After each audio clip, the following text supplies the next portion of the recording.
Tower of London. A stone giant, cold, imposing, its walls held secrets, dark secrets, stories of imprisonment, torture, death. For centuries it had seen it all. Kings rise and fall, queens crowned and killed. Anne Boleyn knew this. She had once been the queen, now she was a prisoner.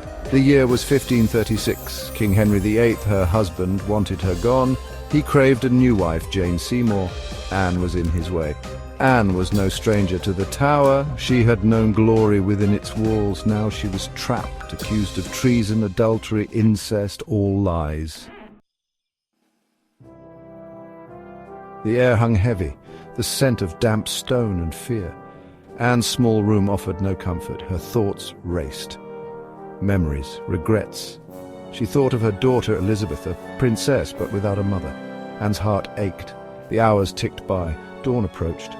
The day of her execution. She clung to her faith, to her innocence. But fear gnawed at her.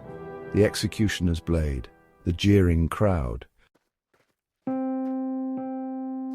Centuries later, Elise, a young historian, felt drawn to Anne's story. She had always been fascinated by the Tudors, by Anne's tragic fate.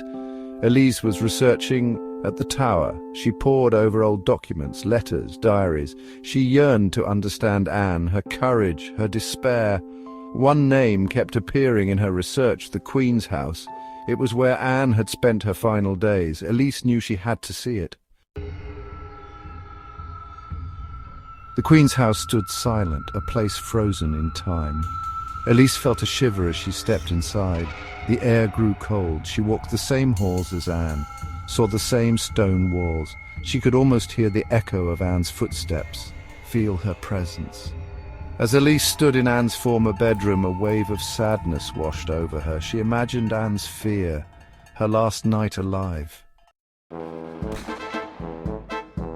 Section 5, a cold presence. The air grew colder. Elise felt a chill run down her spine. She was no longer alone. Someone or something was there with her.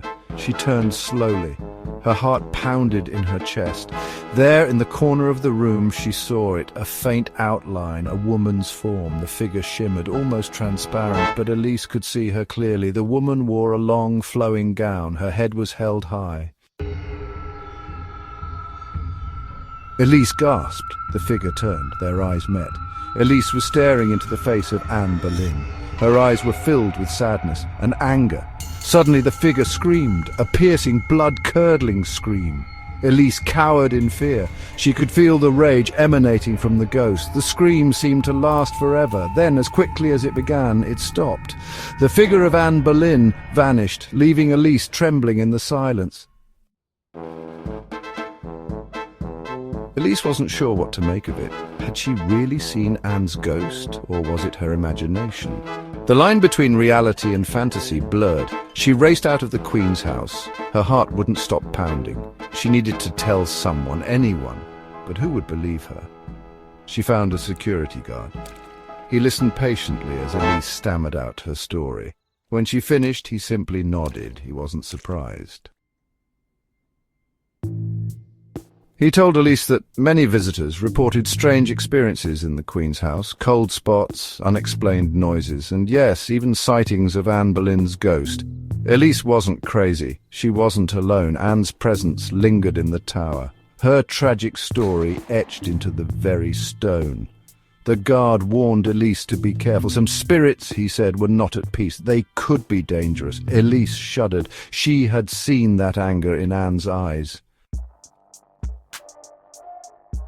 Elise left the Tower that day a changed woman. She had glimpsed the past, felt the weight of history, and the lingering pain of a queen denied justice. Anne Boleyn's story didn't end on the executioner's block. It echoed through time, a reminder of the power and the fragility of life, and so the Tower of London stood, a silent witness to history and to the restless spirit of Anne Boleyn, forever searching, forever waiting.